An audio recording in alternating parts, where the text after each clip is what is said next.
ಪರಿಚಯಿಸಿದ್ದೇನೆ. So ನಮ್ಮ ಪತ್ರಿಕಾಗೋಷ್ಠಿಗೆ ತಾವು ಆಗಮಿಸಿದ್ದೀರಿ. ತಮ್ಮೆಲ್ಲರಿಗೂ ನಾನು ಧನ್ಯವಾದಗಳನ್ನು ಅರ್ಪಿಸ್ತೇನೆ. ಎಲ್ಲ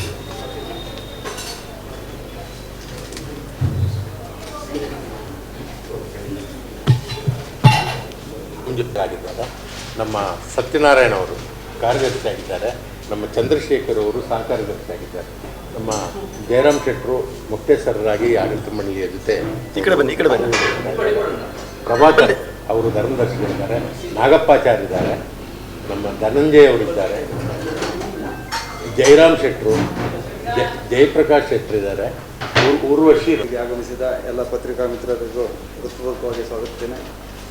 ಈ ಸುದ್ದಿಗೋಷ್ಠಿಯನ್ನು ನಮ್ಮ ಆಡಳಿತ ಮಂಡಳಿ ಅಧ್ಯಕ್ಷರಾದ ಶ್ರೀಯುತ ನಾಗರಾಜ್ ಶೆಟ್ಟರವರು ನಡೆಸ್ಕೊಡ್ಬೇಕಂತೇಳಿ ಅವರಿಗೆ ಹೇಳ್ಕೊಳ್ತೇನೆ. ಅವರಿಗೂ ಸಹ ಸ್ವಾಗತವನ್ನು ಬಯಸ್ತೇನೆ.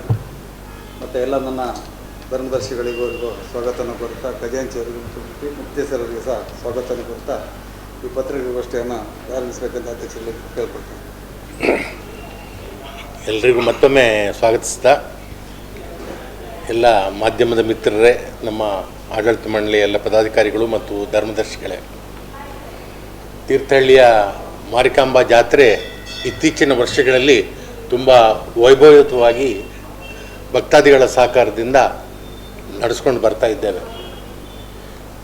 ಈ ಆಡಳಿತ ಮಂಡಳಿ ಜಾತ್ರೆಗೆ ಒಂದು ಹೊಸ ತಿರುವನ್ನು ಕೊಟ್ಟು ವರ್ಷದಿಂದ ವರ್ಷಕ್ಕೆ ವೈವಿಧ್ಯಮಯವಾಗಿ ಆಚರಿಸ್ತಾ ಇದ್ದೇವೆ.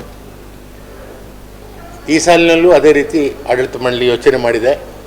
ಸುಮಾರು 80 ಲಕ್ಷ ರೂಪಾಯಿ ವೆಚ್ಚ ಬರಬಹುದು ಅಂತೇಳಿ ಒಂದು ಅಂದಾಜು ಮಾಡಿದ್ದೇವೆ. ಆ ನಿಟ್ಟಿನಲ್ಲಿ ನಮ್ಮ ಆಡಳಿತ ಮಂಡಳಿ ಕಾರ್ಯಪ್ರವೃತ್ತವಾಗಿದೆ.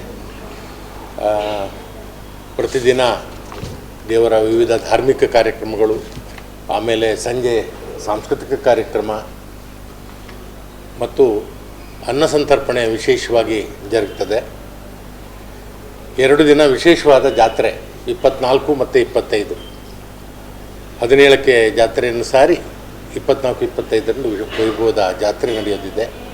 ಈ ಎಲ್ಲ ಕಾರ್ಯಕ್ರಮಗಳ ಬಗ್ಗೆ ನಮ್ಮ ಮಾಧ್ಯಮದ ಮಿತ್ರರು ನಮಗೆ ಹೆಚ್ಚಿನ ಒಂದು ಪ್ರಚಾರವನ್ನು ನೀಡಬೇಕು, ಜನರಿಗೆ ಮಾಹಿತಿಯನ್ನು ನೀಡಬೇಕು ಅಂತ ಈ ಸಂದರ್ಭದಲ್ಲಿ ನಾನು ವಿನಂತಿಸ್ತಾ, ಧಾರ್ಮಿಕ ಕಾರ್ಯಕ್ರಮಗಳ ಬಗ್ಗೆ ನಮ್ಮ ಖಜಾಂಚಿಯವರಾಗಿರ್ತಕ್ಕಂಥ ಮಂಜುನಾಥ್ ಶೆಟ್ಟರು ಈಗ ತಮಗೆ ವಿವರಣೆಯನ್ನು ಕೊಡ್ತಾರೆ. ಎಲ್ರಿಗೂ ನಮಸ್ಕಾರ.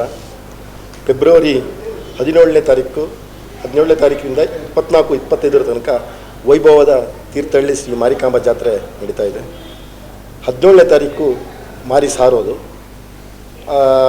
ಹಾಗೆ ಪ್ರತಿನಿತ್ಯ ಮಧ್ಯಾಹ್ನ ಅನ್ನ ಸಂತರ್ಪಣೆ, ಪೂಜಾದಿ ಕಾರ್ಯಕ್ರಮಗಳು, ಹಾಗೂ 21ನೇ ತಾರೀಕು ಶನಿವಾರ ಚಂಡಿಕಾ ಹೋಮ, ಹಾಗೆ 24ನೇ ತಾರೀಕು ಎಣ್ಣೆ ಭಂಡಾರ, 25ನೇ ತಾರೀಕು ವೈಭವದ ಜಾತ್ರೆ, ಗೊಂಬೆ ವಿಸರ್ಜನೆ, ನಾಡ್ತಿಯಲ್ಲಿ ಭೋಜನ ಪ್ರಸಾದ, ಹೀಗೆ ಧಾರ್ಮಿಕ ಕಾರ್ಯಕ್ರಮಗಳು ಇರ್ತದೆ. ಎಲ್ಲ ಧಾರ್ಮಿಕ ಕಾರ್ಯಕ್ರಮಕ್ಕೆ ತಾವುಗಳು ಹೆಚ್ಚಿನ ಪ್ರಚಾರ ಕೊಡಬೇಕು. ಹಾಗೂ ಅದನ್ನು ಡಿಸೈಡ್ ಮಾಡ್ತೀವಿ, ಕಮಿಟಿಯವರು ಡಿಸೈಡ್ ಮಾಡ್ತೀವಿ. ಅದು ಎಲ್ಲ ಕಾರ್ಯಕ್ರಮಕ್ಕೂ ನೀವು ಪ್ರಚಾರ ಕೊಟ್ಟು ಜನಗಳು ಅತ್ಯಂತ ಹೆಚ್ಚಿನ ಸಂಖ್ಯೆಯಲ್ಲಿ ಭಾಗವಹಿಸಾಗಿ ಮಾಡಬೇಕು. ಹಾಗೂ ಈ ಜಾತ್ರೆ ಅತ್ಯಂತ ವೈಭವ ನಡೀಬೇಕು ಅಂತೇಳಿ ತಮ್ಮೆಲ್ಲರಿಗೂ ಮತ್ತೊಮ್ಮೆ ವಿನಂತಿಸ್ತಾ ಇದ್ದೀನಿ. ಈಗ ಸಾಂಸ್ಕೃತಿಕ ಕಾರ್ಯಕ್ರಮಗಳ ಬಗ್ಗೆ ನಮ್ಮ ಸಂದೇಶ್ ಜೋಳಿ ಅವರು ವಿವರಣೆ ಕೊಡ್ತಾರೆ. ನಮಸ್ಕಾರ.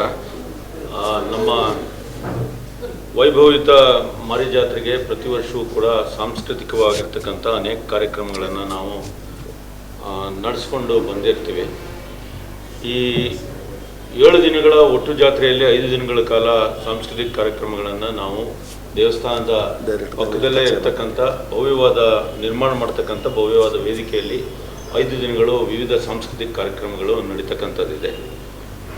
ಇದರಲ್ಲಿ ರಾಜ್ಯದ ಹೆಸರಾಂತ ಕಲಾವಿದರು ಕೂಡ ಭಾಗವಹಿಸ್ತಾರೆ. ಜೊತೆಯಲ್ಲಿ ನಾವು ಸ್ಥಳೀಯ ಪ್ರತಿಭೆಗಳಿಗೂ ಕೂಡ ಅವಕಾಶವನ್ನು ನಾವು ಮಾಡಿಕೊಟ್ಟಿದ್ದೇವೆ. 17ನೇ ತಾರೀಕು ಮಂಗಳವಾರ ಜಾತ್ರೆ ಸಾರುವಂಥದ್ದು. 18ರಿಂದ ಸಾಂಸ್ಕೃತಿಕ ಕಾರ್ಯಕ್ರಮಗಳು ಪ್ರಾರಂಭ ಆಗ್ತದೆ. 18ನೇ ತಾರೀಕು ಸ್ಥಳೀಯ ಕಲಾವಿದರ ನೃತ್ಯ ಸಂಗಮ, ತೀರ್ಥಹಳ್ಳಿಯ 2 ನೃತ್ಯ ತಂಡಗಳು ಈ ಕಾರ್ಯಕ್ರಮವನ್ನು ನಡೆಸ್ಕೊಡ್ತವೆ. ಸುಮುಖ ಸಂಗೀತ ನೃತ್ಯ ಶಾಲೆ ಮತ್ತು ರಾಜರಾಜೇಶ್ವರಿ ನೃತ್ಯ ಶಾಲೆಯ ಕಲಾವಿದರು ಈ ನೃತ್ಯ ಸಂಗಮ ಕಾರ್ಯಕ್ರಮವನ್ನು ನಡೆಸ್ಕೊಡ್ತಾರೆ. ಹಾಗೆಯೇ 20ನೇ ತಾರೀಕು ಬಹಳ ವಿಶೇಷ. 19ನೇ ತಾರೀಕು ನಿಮ್ಗೆಲ್ಲರಿಗೂ ಗೊತ್ತಿದೆ, ಖ್ಯಾತ ಯಕ್ಷ ಕಲಾವಿದರು, ಅಂತಾರಾಷ್ಟ್ರೀಯ ಮಟ್ಟದ ಕಲಾವಿದರಾಗಿರ್ತಕ್ಕಂಥ ಯಕ್ಷ ಕಲಾವಿದರಾಗಿರ್ತಕ್ಕಂಥ ಪಟ್ಲ ಸತೀಶ್ ಶೆಟ್ಟಿಯವರ ಸಾರಥ್ಯದ ಪಾಮಂಜೆ ಯಕ್ಷಗಾನ ಮೇಳದವರು ಸಂಪೂರ್ಣ ದೇವಿ ಮಹಾತ್ಮೆ ಅಂತಕ್ಕಂಥ ಜನಪ್ರಿಯವಾಗಿರ್ತಕ್ಕಂಥ ಒಂದು ಯಕ್ಷ ಪ್ರಸಂಗವನ್ನು ಇಲ್ಲಿ ಪ್ರಸ್ತುತಪಡಿಸ್ತಾ ಇದ್ದಾರೆ. 20ನೇ ತಾರೀಕು ಭಾಳ ಒಂದು ವಿಶೇಷವಾಗಿರ್ತಕ್ಕಂಥ ಕಾರ್ಯಕ್ರಮ. 20ನೇ ತಾರೀಕು ಕಾವ್ಯ ಸಂಗೀತ ಮತ್ತು ಕಲಾಕುಂಚ ಅಂಥೇಳಿ ಸುಶ್ರಾವ್ಯ ಸಂಗೀತದ ಜೊತೆಗೆ ಬಣ್ಣದ ಚಿತ್ತಾರದ ಅನಾವರಣ. ಅಂದರೆ ನೀವು ಈ ಕಾರ್ಯಕ್ರಮಗಳನ್ನು ಹಿಂದೆಲ್ಲ ನೋಡಿರ್ಬೋದು. ಸಂಗೀತ ಕಾರ್ಯಕ್ರಮ ನಡೀತಾ ಇರುತ್ತೆ, ಆ ಅರ್ಥಕ್ಕೆ ಬರೋ ಹಾಗೆ, ಆ ಹಾಡಿನ ಅರ್ಥಕ್ಕೆ ಬರೋ ಹಾಗೆ ಇನ್ನೊಬ್ಬರು ವೇದಿಕೆ ಮೇಲೆ ಪೇಂಟಿಂಗನ್ನು ಮಾಡ್ತಿರ್ತಾರೆ. ಅವರ ಕುಂಚದಲ್ಲಿ ಬಣ್ಣದ ಚಿತ್ತಾರದೊಂದಿಗೆ ಒಂದು ಕಲೆಯನ್ನು ಅಲ್ಲಿ ಅನಾವರಣ ಮಾಡ್ತಕ್ಕಂಥ ವಿಶೇಷವಾದ ಕಾರ್ಯಕ್ರಮ. ಇದರೊಳಗೆ ಕಲ್ಲಾರಮನೆಯ ಪಂಡಿತ್ ಪ್ರಕಾಶ್ ಹೆಗಡೆ ಅವರು, ಗಣೇಶ್ ದೇಸಾಯಿ ಅವರು, ಶ್ರೀಮತಿ ಸುರೇಖಾ ಹೆಗಡೆ ಅವರು ಹಾಡಿನಲ್ಲಿದ್ದರೆ, ಬಣ್ಣದ ಚಿತ್ತಾರಕ್ಕೆ ನೀರ್ನಳ್ಳಿ ಗಣಪತಿ ಹೆಗಡೆ ಅವರು ಭಾಳ ದೊಡ್ಡ ಕಲಾವಿದರು, ಅವರು ಆಗಮಿಸಿ ಈ ಕಾರ್ಯಕ್ರಮವನ್ನು ನಡೆಸ್ಕೊಡ್ತಕ್ಕಂಥದ್ದಿದೆ. 21ನೇ ತಾರೀಕು ಸ್ಥಳೀಯ ಕಲಾವಿದರಿಗೆ ಮತ್ತೆ ನಾವು ಅವಕಾಶವನ್ನು ಕೊಟ್ಟಿದ್ದೇವೆ.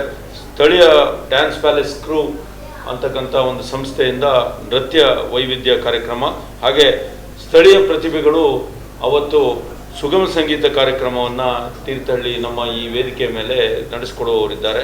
ಸಂಗೀತ ಸುಧೆ ಕಾರ್ಯಕ್ರಮವನ್ನು ತೀರ್ಥಹಳ್ಳಿಯ ಕಲಾವಿದರು ಸಿಂಚನ ಗೋಪಾಲ್ ಮತ್ತು ನಿಧಿ ಸುರೇಶ್, ಹಾಗೆಯೇ ಪ್ರಹ್ಲಾದ್ ದೀಕ್ಷಿತ್, ಹಾಗೆಯೇ ನಮ್ಮ ಮೃಗವದೆಯ ಗಿರೀಶ್ ಅವರು ಈ ಕಾರ್ಯಕ್ರಮವನ್ನು ನಡೆಸ್ಕೊಡ್ತಕ್ಕಂಥವ್ರಿದ್ದಾರೆ. 22ನೇ ತಾರೀಕು ಭಾನುವಾರ ನಿಮ್ಗೆಲ್ರಿಗೂ ಗೊತ್ತಿದೆ, ಕರ್ನಾಟಕದ ಹೆಸರಾಂತ ಜಾನಪದ ಕಲಾವಿದ, ಜಾನಪದ ಸಂಗೀತಗಾರ ಕಲಾವಿದರಾಗಿರ್ತಕ್ಕಂಥ ಗುರುರಾಜ್ ಹೊಸಕೋಟೆ ಇವರ ಮಗ ರಾಜಗುರು ಹೊಸಕೋಟೆ ಅವರು ಜಾನಪದ ಸಂಗೀತದ ಕಾರ್ಯಕ್ರಮವನ್ನು ಈ ವೇದಿಕೆ ಮೇಲೆ ಪ್ರಸ್ತುತಪಡಿಸಲಿದ್ದಾರೆ. 23ನೇ ತಾರೀಕು ಮತ್ತೊಬ್ಬ ಹೆಸರಾಂತ ರಾಜ್ಯದ ಕಲಾವಿದರಾಗಿರ್ತಕ್ಕಂಥ ನಮ್ಮ ಪುತ್ತೂರಿನ ಜಗದೀಶ್ ಆಚಾರ್ಯ ಮತ್ತು ಅವರ ತಂಡದಿಂದ ಸಂಗೀತ ಗಾನ ಸಂಭ್ರಮ ಅಂತಕ್ಕಂಥ